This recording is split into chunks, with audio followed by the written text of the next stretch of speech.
예, 안녕하세요. 큰바이군입니다. 오늘은 스토캐스틱 지표를 좀 같이 공부를 해보려고 해요. 모멘텀 지표 중에서 거의 3대장이라고 이야기할 만한 지표 중에 하나죠. 예, 지난 시간에 RSI 지표를 했고 오늘 스토캐스틱을 하고, 그리고 다음 시간에 저희가 CCI 지표를 하면 아마 중요한 지표들은 다 끝날 것 같아요.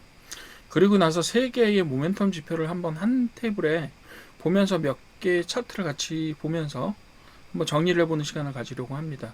사실 모멘텀 지표라는 게 사용 방법이 거의 비슷합니다. 내일 이제 다음번에 CCI까지 다 보시게 되면 어느 정도 아실 거라고 생각이 드는데, 뭐 이거는 제가 마지막 시간에 한번 다시 정리를 해드리겠습니다만, 예, CCI 지표나 아니면 RSI 지표나 스토캐스틱 지표나 결국은 어떤 모멘텀이 큰 점들을 알려주거나 아니면 아니면 그 모멘텀이 작은, 뭐 작다라고 말하는 게 아니라 방향성 자체가 반대이고 모멘텀 자체는 큰 거죠. 예를 들면 가속도 같은 의미인데, 그런 강도가 크고 작다라는 부분들을 나타내 주는 게 바로 이 모멘텀 지표고요. 보통은 오실레이터 형태로 상하 라인을 가지는 형태로 만들어지잖아요. 그죠? 아주 특수한 경우를 제외하고는 스토캐스틱 모멘텀 지표들은 상하 라인을 갖는 오실레이터 지표 형태로 만들어져요. 그래서 모양이 다 비슷합니다. 네, 모양이 다 비슷해요. 그래서 그런 것들을 한번 같이 살펴보는 것도 좀 의미가 있을 것 같아요. 그래서 그 중에서 뭐 어떤 게 가장 좀 쓰기가 편하신지 이런 부분들을 한번 측정해 보는 것도 의미가 있을 것 같아요. 자, 일단 오늘은 오토캐스틱 지표를 하기로 했으니까 오토캐스틱 지표를 한번 봅시다. 죄송해요. 오토캐스틱이라고. 스토캐스틱 지표를 한번 봅시다. 스토캐스틱 오실레이터라고 불러야 되는데 제가 그 두 가지가 조금 섞였어요. 말렸습니다. 스토캐스틱 지표는요, 스토캐스틱이란 말 자체가, 이게 지표가 50년대에 개발되거든요. 근데 스토캐스틱이란 말 자체가 확률적이란 뜻이에요. 말이 굉장히 범위가 넓어요. 확률적으로 란 뜻이에요. 그래서 이걸 통계학적으로 해석하기 시작하면 조금 이야기가 복잡한데 한번 간단하게 말씀드릴게요. 통계학적이라기보다는 수학적으로 이제 이야기할 때 어떤 특정한 데이터를, 과거의 데이터를 가지고 예측을 할 때 결정론적 방법과 스토캐스틱한, 즉 확률론적 방법이 두 가지가 존재해요. 결정론적 방법은 수학적으로 여러분들이 무슨 방정식을 풀어서 x값들을 x값들을 기반으로 해서 y값을 예측한다고 할 때, 그죠? 특정한 지금까지 나온 데이터들을 다 분석해서 방정식으로 만들어서 그것을 정확한 값으로 예측하는 방법을 이야기해요. 그리고 그 방정식을 만들 때는요, 특정한 어떤 변수를 기반으로 한 방정식을 만들 때는 최근에 컴퓨터를 활용한 수치 해석이라는 방법을 사용해요. 수치 해석이라는 방법을 사용합니다. 그래서 어떤 도형, 예를 들면 그래프 같은 것들, 선그래프 같은 것들을, 물론 그게 2차원으로 나타난 뭐 단변수 그래프일 수도 있겠지만 단변수가 아니라 다변수 그래프들도 있어요. 그래서 그런 것들을 이제 쉐이핑을 합니다. 모양을 한마디로 만들어서 그 방정식을 저희가 만들어내요. 그래서 다음 데이터가 어떻게 나올지를 정확한 값을 예측합니다. 저희가 보통 회귀 분석에서 많이 사용하는, 다차원 회귀 분석을 할 때 많이 사용하는 방법인데 말이 좀 어렵죠. 근데 이제 연원을 설명하다 보면 그렇게 되는데요. 스토캐스틱이란 방법론은요, 사실상 그런 변수들을 하나하나 정의하지 않아요. 과거의 데이터를 바탕으로 해서 어떤 데이터가 어떤 확률로 어떤 범위 안에 존재하게 될 것 같다라는 예측만 합니다. 이게 어디서 나오는 방법이냐 하면 변수들의 개수를 저희가 특정할 수 없을 때예요. 이걸 보고 뭐라고 부르냐? 케오틱 시스템이라고 부르죠. 혼잡계라고 부릅니다. 저희가 복잡계. 복잡계가 더 정확한 말이겠죠. 복잡계라고 부릅니다. 저희가 어떤 특정한 앞으로 일어날 일에 영향을 미치는 데이터, 변수들을 다 저희가 알아낼 수가 없어요. 그래서 어떻게 해요? 확률적으로만 정의를 합니다. 어떤 일들이 어떤 식으로 어떤 확률로 존재할 것 같은데 라는 방식으로 예측합니다. 사실은 저희가 기술적인 분석이라는 방법들을 통해서 예측을 하는 방법들이요, 거의 대부분 이런 스토캐스틱한 방법에 속합니다. 왜냐하면 기술적으로 저희가 정의해서 그림을 그려서 어떤 범위 안에 넣는다라고 할 때 저희가 사용할 수 있는 변수들이 되게 정해져 있어요. 정해져 있어요. 그런데 원인을 미치는 그 어떤 주식의 가격이라는 것에 영향을 미치는 요인들은 너무너무 많죠. 근데 저희가 그것들을 다 계산할 수 없단 말이에요. 그죠? 그래서 어떻게 해요? 그냥 확률적으로 이 신뢰도가 어느 정도 되는 한에서 어떤 확률로 이 안에 있을 것 같아요 라고 얘기할 수밖에 없습니다. 확정적으로 얘기할 수 있는 그런 공식들을 만들어내기가 힘들어요. 근데 그게 또 어떻게 보면 말씀드리기가 좀 복잡해서 거꾸로 오는 것 같긴 하지만 실제로 보면 그런 복잡계의 요인들을 어떻게 보면 되게 단순화시켜서 하나의 방정식처럼 만들어 수식으로 만들어서 하는 거기 때문에 또 어떻게 보면 결정론적 방법이기도 해요. 네, 좀 헷갈리시고 복잡했을 것 같은 어쨌든 간에 그런 두 가지의 어떤 예측 방법론들이 존재한다라는 부분들이 있고요. 스토캐스틱한 이름이 나와서 그렇게 말씀을 드리는 거예요. 실제로는 이 스토캐스틱이라는 게 굉장히 확률론과 통계학을 원래 그리스 어원에서 보면 확률론과 통계학을 상위에서 통제한 그 더 상위의 개념이기는 해요. 근데 어쨌든 간에 이 최초의 이 스토캐스틱 오실레이터를 만들었던 조지 레인이라는 양반이 그런 단어의 함의를 단어의 뜻을 좀 고려를 하고 만들었는지는 잘 모르겠으나 어쨌든 미국에서 만들어진 변수들을 보면 미국에서 만들어진 지표들을 보면 굉장히 어떻게 보면 야심차요. 예, 야심차죠. 처음에 보시면 이제 주식의 가격의 범위를 트루 레인지라고 야 내가 진짜야 라고 얘기하는 분도 있고 그죠? 예. 이분은 뭐라 그랬어요? 스토캐스틱이라는 확률론이라는 단어 전체를 다 끌고 왔죠. 그리고 뭐 그거의 결정타는 저는 뭐 슈퍼 트렌드 같은 거라고 봅니다. 되게 야심차죠. 왜냐하면 되게 마케팅적이기도 하고 그래요. 어쨌든 간에 스토캐스틱 원래 그런 뜻이다. 네, 그 이제 들어가는 말이고요. 1950년대 조지 레인이라는 분이 처음에 이 지표를 개발합니다. 지표의 의미는요. 현재의 종가가 일정 기간 동안의 고가 저가 범위에서 어느 위치에 있는가를 백분율로 계산한 지표예요. 즉 지난 며칠을 상정해서 그 안에 고가와 저가가 있잖아요. 고가와 저가가 있죠. 그래서 그 고가와 저가를 가지고 지금 현재의 우리의 주식 가격이 지금 어디에 와 있는지를 표시해주는 퍼센트예요. 퍼센트 지수입니다. 그렇게 보시면 돼요. 그래서 조지 레인의 말을 빌리자면 스토캐스틱 지표를 만들었을 때 뭐라고 얘기하냐면 이 사람의 전제는 뭐냐면 모멘텀이 가격의 추세의 변화보다 선행한다라고 주장해요. 그러면서 이 사람이 얘기를 할 때 1950년대니까 로켓이 막 날아다니고 이럴 때잖아요. 그죠? 처음에 로켓이 개발돼서 이제 로켓이 지구를 구원할 것처럼 얘기했었던 그런 시절의 이야기입니다. 그래서 로켓의 예를 든 것 같아요. 로켓이 공중으로 날아오르는 걸 상상 한번 해보십시오. 로켓은 아래로 향하기 전에 속도를 줄여야 돼요. 즉 모멘텀이 줄어들어야 새로운 아래로 내려가는 추세가 만들어진다는 얘기죠. 그래서 모멘텀은 항상 가격보다 먼저 방향을 바꿉니다라는 것이 이 사람의 주장의 핵심이에요. 이것이 바로 스토캐스틱 지표의 스토캐스틱 지표의 말이 잘 안 붙네요. 그죠? 제가 뭐 말을 적게 사용하는 건 아니면 저는 이제 주로 말을 하는 것보다는 이제 저기로 하다 보니까 스토캐스틱 쪽이 사용하는 쪽이죠. 그래서 이제 스토캐스틱이 말이 잘 안 붙는데 여튼 스토캐스틱 지표가 어떤 거예요? 모멘텀에 있어서는 스토캐스틱 지표는 모멘텀이 뭐보다 추세보다 선행한다라고 생각을 하기 때문에 이 스토캐스틱 지표를 이용해서 앞으로의 추세를 예측할 수 있다라고 얘기를 한 거죠. 물론 이제 만들어진 지가 벌써 70몇 년이 된 지표이기 때문에 근데 제가 나중에 자료를 좀 찾아봤는데 이 조지 레인이라는 분은 70대가 돼서까지 그러니까 이 사람이 이제 30대에 개발을 하고서 거의 2000년대 근처에 돌아가셨는데 2004년인가 돌아가셨는데 이 양반은 거의 은퇴할 때까지 이 스토캐스틱 지표를 가지고 투자를 했대요. 그리고 제법 성공적으로 투자를 하셨다라고 하더라고요. 물론 개발자니까 그죠 더 잘 쓸 수 있었겠죠.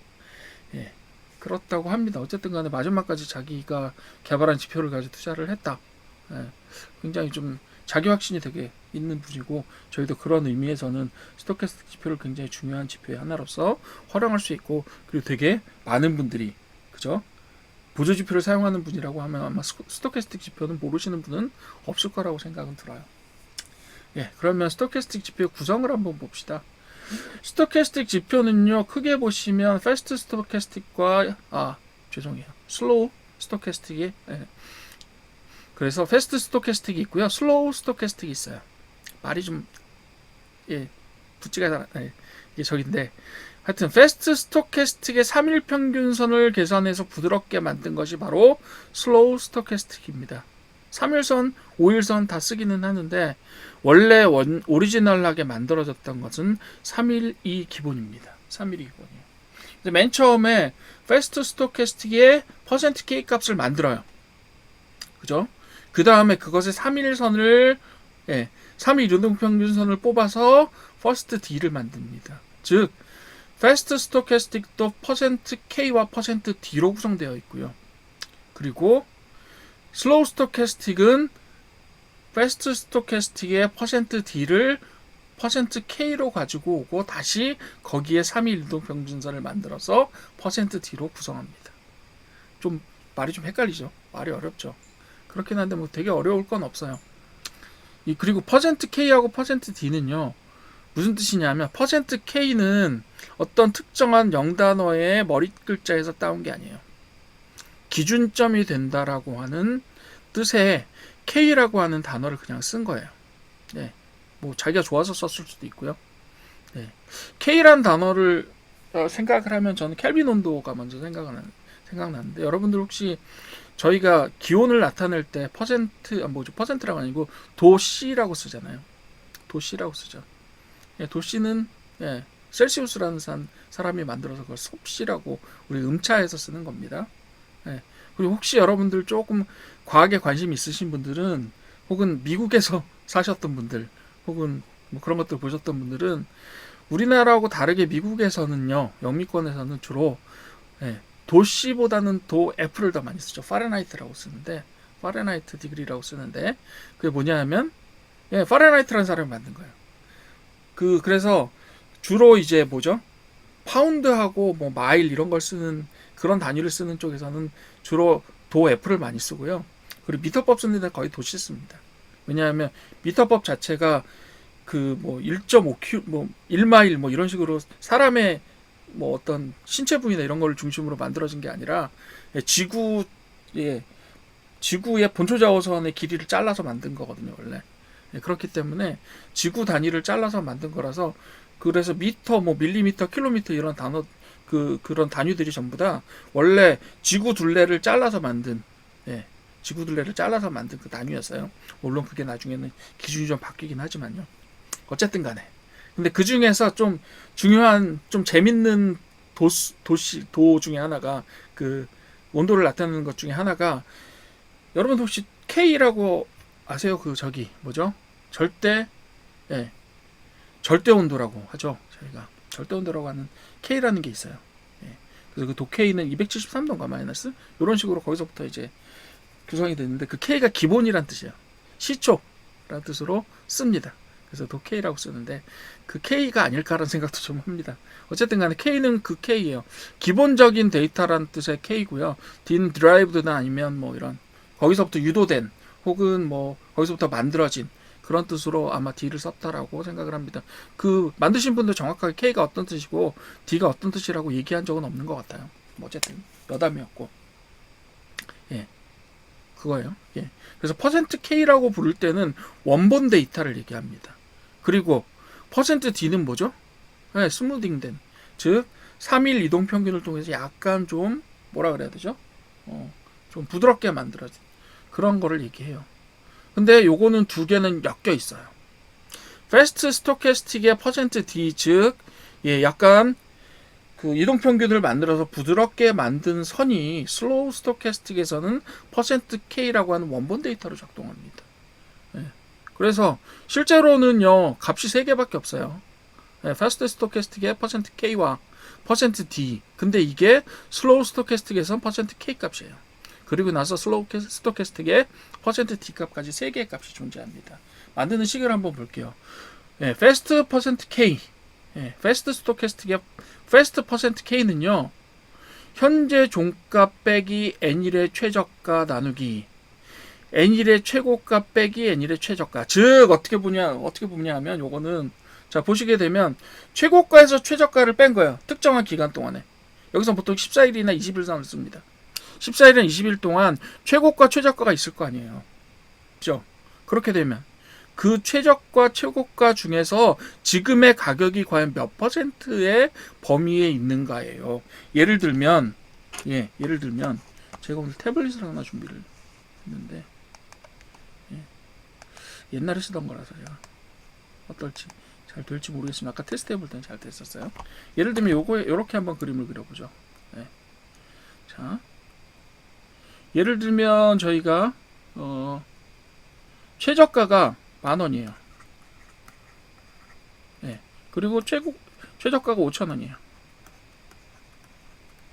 그러면 지금 현재 가격이 약 7,500원이다. 7,500원이다.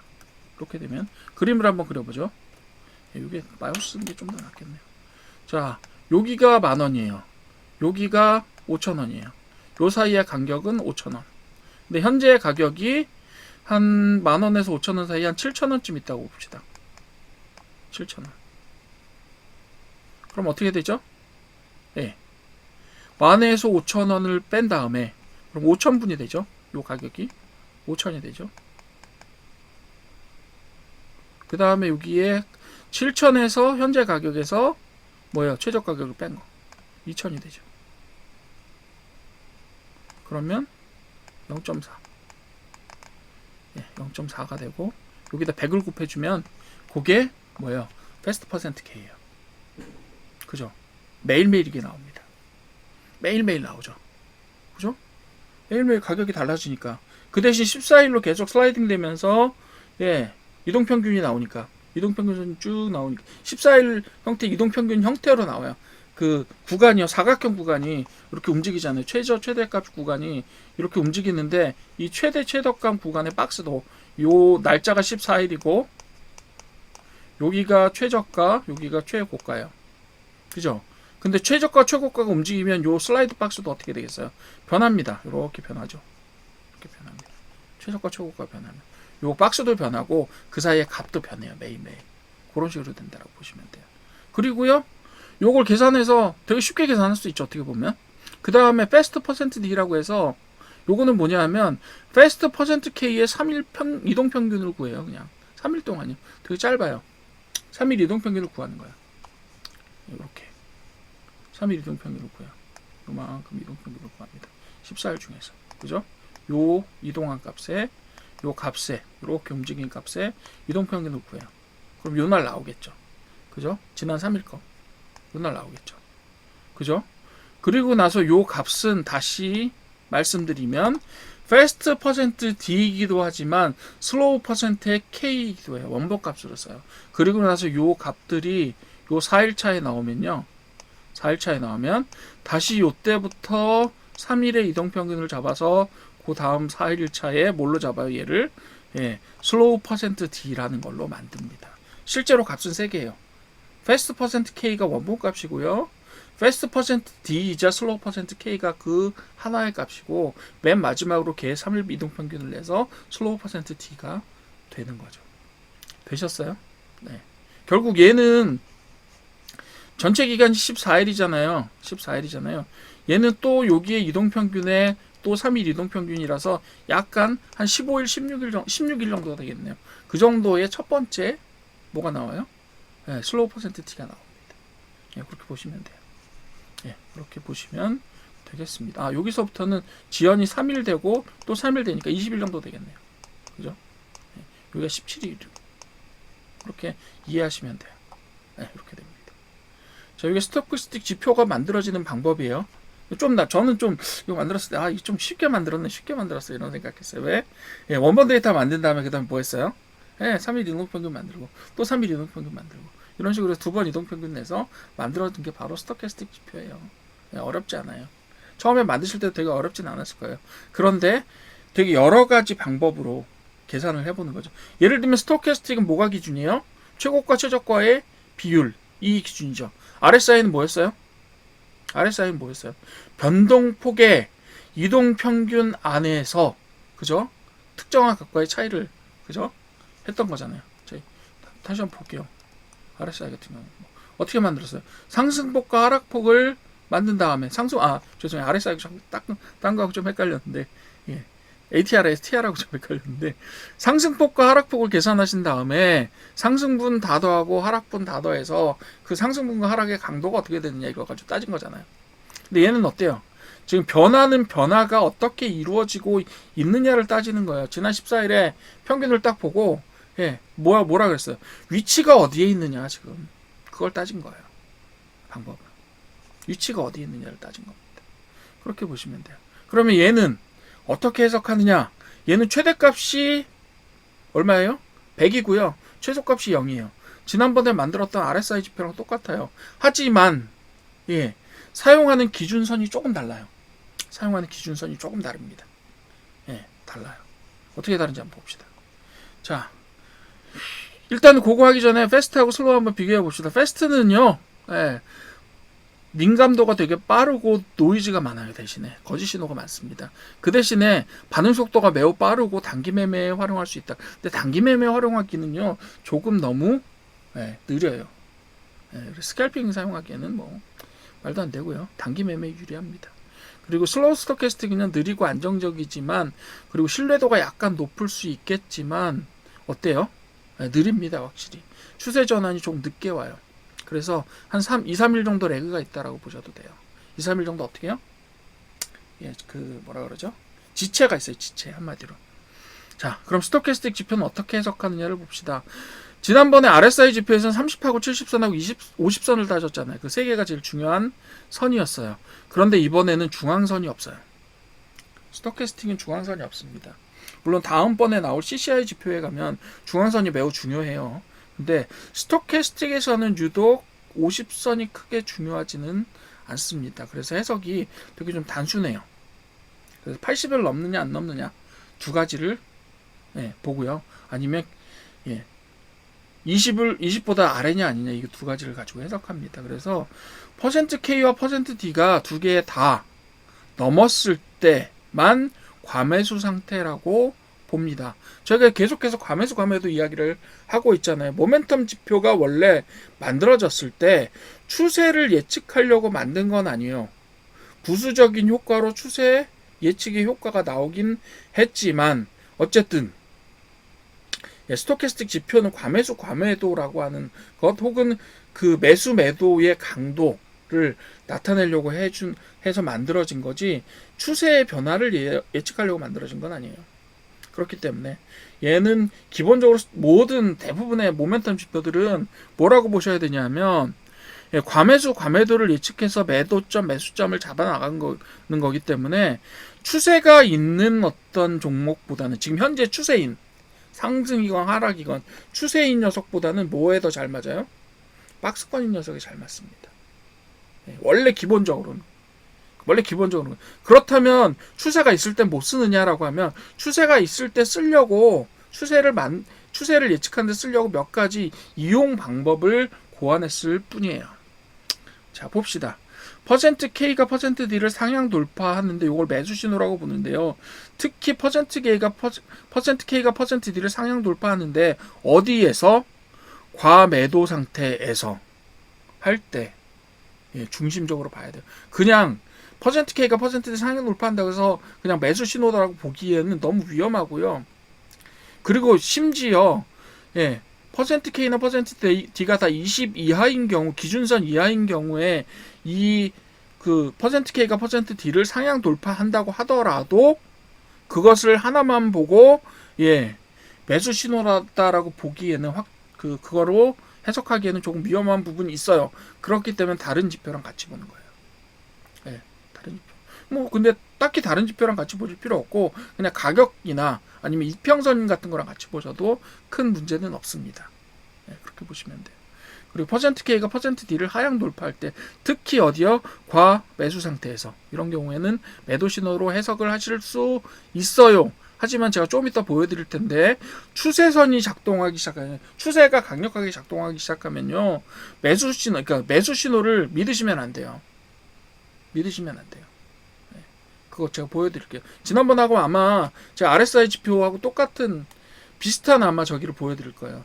그 같은 종목을 보여드릴 거예요. 근데 거기에서 되게 파랗게 물에 빠져 있는데 여기서 들어가면 안 되는 그런 부분이 나와요.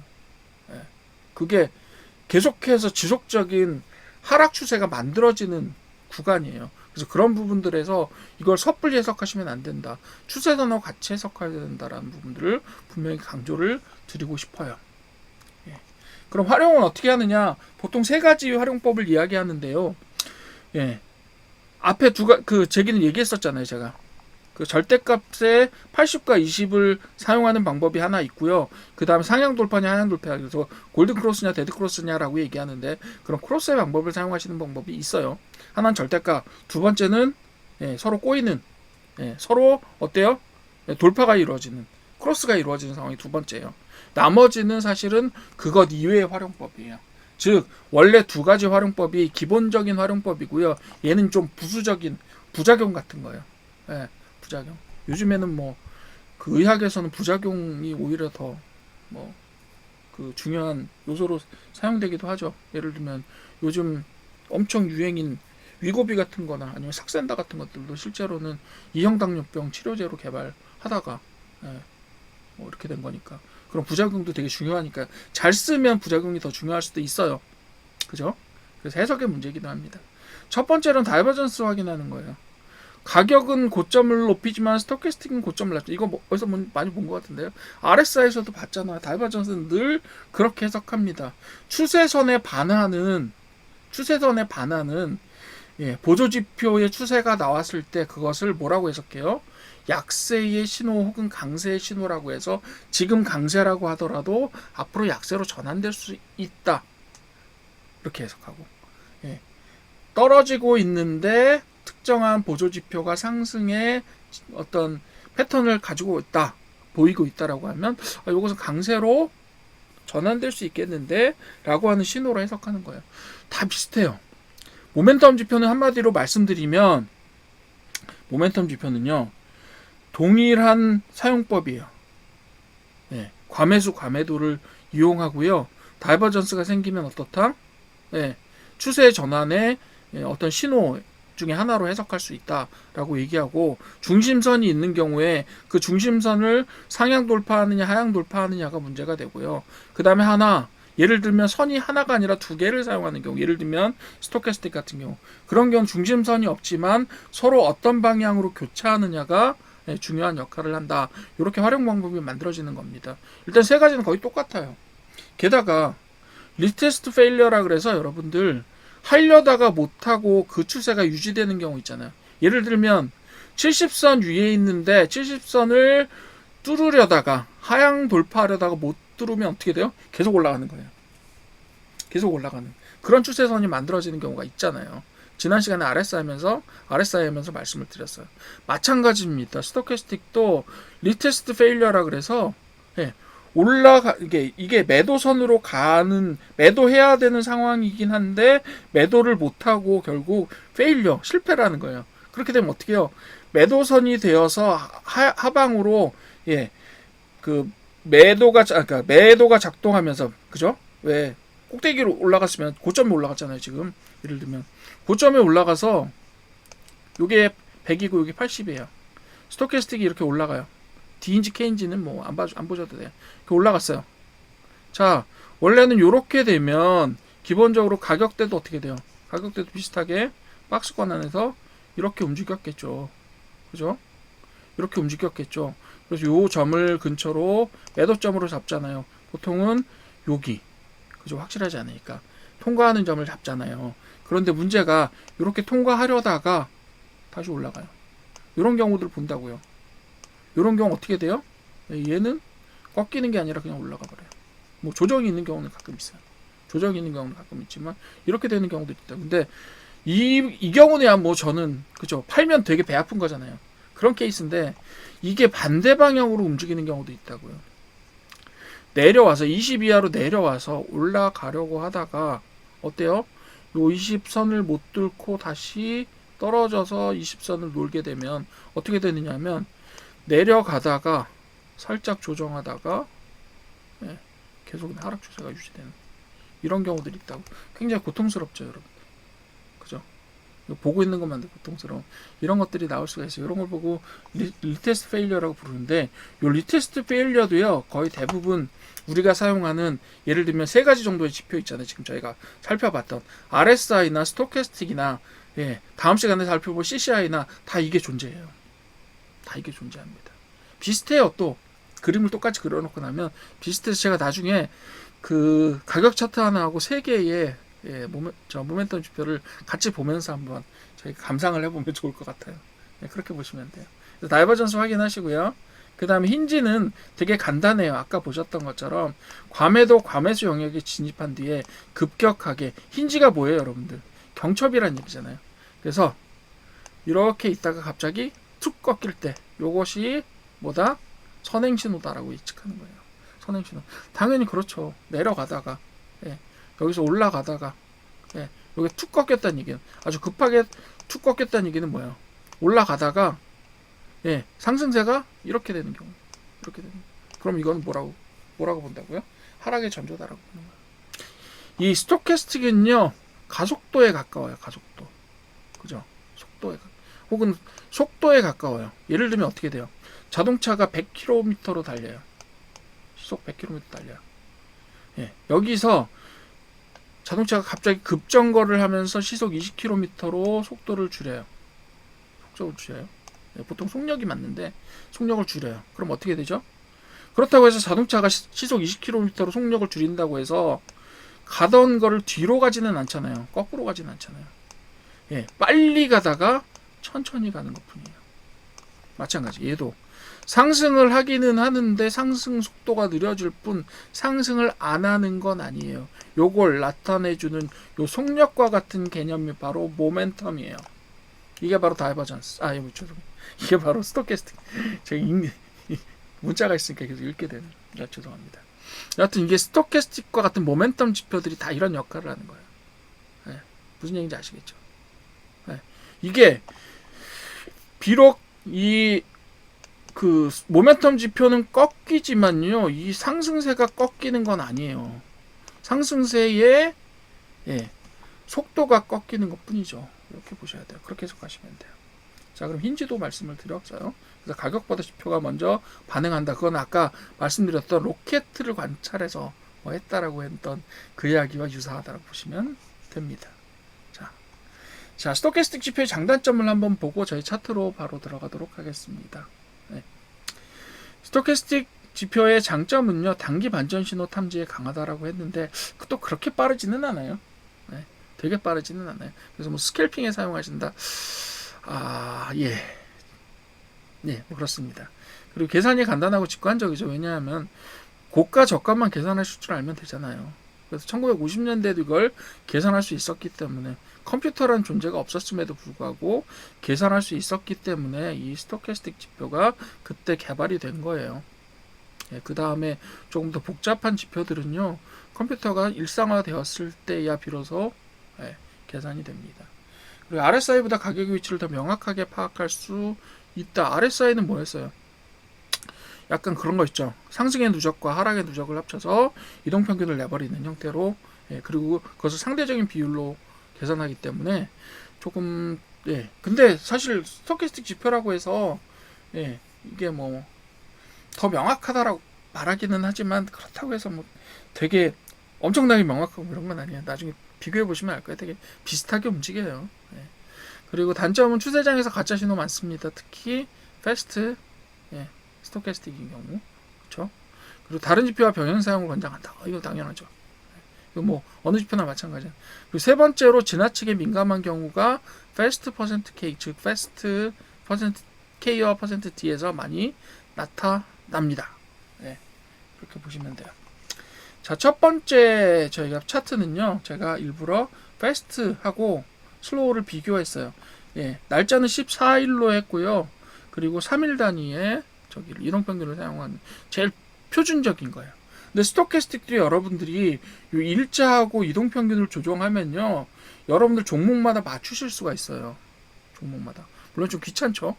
귀찮긴 한데 뭐 예측만 잘 된다고 하면요, 좀 귀찮아도 계속 주기를 바꿔가면서 쓸 수는 있는 거잖아요. 그죠? 그래서 해석을 하실 때 혹은 여러분들이 어떤 편리한 해석을 위해서 요 척도를 좀 바꾸실 수가 있어요. 그렇게 보시면 됩니다. 자, 여기 보시게 되면 여기 보시면 지금 보시기가 조금 안 좋을 텐데 여기 아래쪽 선 있죠. 여기 아래쪽 선 요게 20선이고 요게 80선이에요. 여기도 마찬가지 여기가 80선 여기가 20선입니다. 그리고 요 밑에는 다 이렇게 호수처럼 웅덩이처럼 물이 표시가 되고 여기는 빨간색으로 표시가 이렇게 됩니다. 그죠? 용화물로 나오는 것처럼. 자, 봅시다. 얘를 보시게 되면 자, 처음에 요 스토캐스틱에 제가 여기에는 추세가 세 가지가 다 있기 때문에 이걸 한번 같이 보려고 이 스토캐스틱을 비교를 한 거야. 여기는 어떻다? 전형적인 박스권이죠. 그죠? 그러다가 상승 추세를 만나죠. 그죠? 조정, 고점, 하락.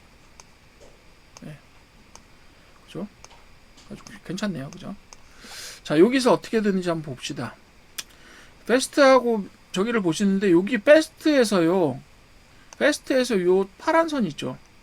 요게 퍼센트 D잖아요. 그죠? 요 파란 선이요. 근데 요 파란 선이요. 여기선 빨간 선이에요. 그래서 그걸 이동평균하면 파란 선이 됩니다. 그죠? 실제로 요 두 개를 겹쳐 놓으면요. 선이 세 개밖에 안 나와요. 선이 세 개밖에 안 나옵니다. 그죠? 그렇게 보시면 돼요. 선이 세 개밖에 안 나옵니다. 뭐 그렇게 보셔도 돼요. 네. 자, 봅시다. 그래서 여기에서는 여기서 매도 못하셨으면 여기 다시 매도 기회가 있긴 하지만 어쨌든 간에 스토캐스틱에서는 여기서 이렇게 변동성이 줄어든다 혹은 속력이 줄어든다라고 판단하는 거예요. 그죠? 그리고 나서 여기에 20 근처에 왔어요. 그죠? 20 근처에 왔어요. 여기 또 20 근처에 왔죠. 여기 두 번. 파란 점이 두 번 있는데 여기 보세요. 여기서 팔고 쭉 내려와서 20 근처에 오면 매수. 그 다음에 요 근처에서 매도 저기가 나오면 여기서 파셔도 되고. 그죠? 여기서 다시 못 사셨으면 다시 사셔도 되고. 그죠? 여기서 다시 올라가잖아요. 매도점 한번 나오죠. 그 다음에 또 쌍봉처럼 매도점이 또 한번 나오죠. 여기에서. 그죠? 그래서 이렇게 움직이는 게 보이시잖아요. 그죠? 그리고 나서 다시 떨어져서 여기는 충분히 내려오지 않고 조정기라서요. 그냥 둔함만 나타나요. 이 기울기의 둔함만 나타나요. 그리고 나서 다시 올라가는데 자, 요 부분이 조심하셔야 되는 점이에요. 실제로. 어떻게 되냐면 요런 게 바로 어떻게 보면 리테스트 페일리어라고 보실 수도 있죠. 그죠? 여기서 보통 이제 팔 때 매도점 잡으실 때 어떻게 잡아요? 들어갈 때 매도하는 게 아니라 보고 매도점이 이탈할 때 매도를 하라라는 신호로 해석하라고 많이 말씀을 드려요. 왜? 이런 경우 때문에 그래요. 이런 경우 때문에 그래요. 어떻게 되죠? 80선을 넘어서 이제 매도를 할까라고 봐서요. 근데 여기에 닿아요, 안 닿아요? 안 닿죠? 다시 올라갑니다. 다시 올라가죠. 추세 보세요. 쭉 올라갑니다. 여기서 팔았으면 여기서 팔았어야 되는데 억울할 뻔했죠. 그죠? 그리고 나서 조정기가 쭉 나와요. 여기서 파셔도 되고 그 다음에 여기서 이제 매도점 잡으셔도 돼요. 상관없어요. 요쯤 정도 돼서 제법 수익을 올리셨다라고 판단을 할 수가 있으니까요. 그죠? 그리고 나서 거의 여기에 나와요. 여기가 나오는데 그죠? 요거 뭐라고 불러요, 저희가? 요 부분 여러분들 저희가 뭐라고 불러요?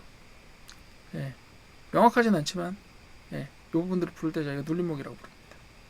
눌림목 신도 잘 잡혔고요. 그죠?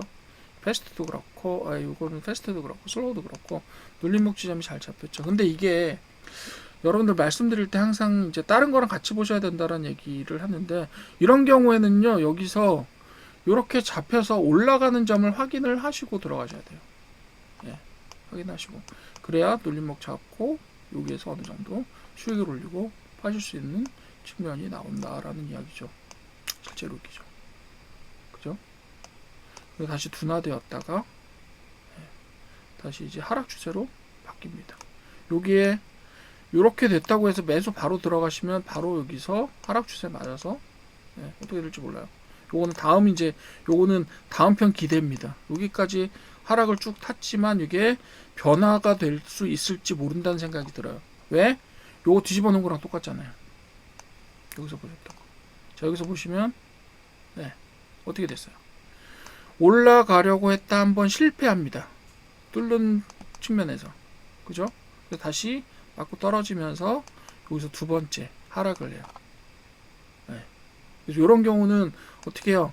리테스트 페일러라고 해서 다시 여기에서 떨어지는 경우도 있을 수 있으나 여기서 반등이 되는 경우도 있을 수가 있어요. 그러니까 요거 하나만 쓰면 모르는데 일단은 찾아보시기는 좀 쉽죠. 네. 그죠? 해석하시기는 좀 쉽다. 이렇게 보시면 되겠습니다. 얘 특징 중에 하나는 뭐가 없어요? 중앙선이 없습니다. 네, 그렇게 보셔도 돼요. 그래서 전형적으로 쌍봉 형태가 구성이 되어 있는데 여기에서는 사실 요거를 쌍봉 형태로 이렇게 됐으면 이제 얘랑 똑같다라고 얘기하겠죠. 근데 그런 게 아니라 결국 쌍봉 형태를 만들었다고 하더라도 실제로 여기에서는 추세의 감소가 일어나면서 변화가 되었다. 사실은 이렇게 쌍봉보다 전체적으로 추세는 이렇게 떨어지는 추세로 가기 때문에 어떻게 보면 이 측면에서는 우리가 그냥 그 차트를 보면서 추세 판단을 하는 것에 비해서는 조금 더 이 그 스토캐스틱 쪽이 좀 더 냉정하게 보는 측면이 없지 않다. 그렇기 때문에 여러분들한테 이런 부분들에서는 사용하시는 것도 승률이 제법 좋지 않아요? 네, 사용하시는 것도 괜찮을 것 같다라고 보여집니다. 두 번째 차트 볼게요. 많이 보셨던 차트일 거라고 생각이 드는데 제가 요거 스토캐스틱 보실 때 되게 신중하게 보시라고 하는 차트 중에 하나입니다. 여기 분명히 팔라는 신호는 좋아요. 매도 신호는 저는 좋다고 생각해요. 근데 이 부분에서 슬로우거든요. 요거 슬로우 14일인데도 불구하고 여기 분명히 매도 신호처럼 나와요. 그죠?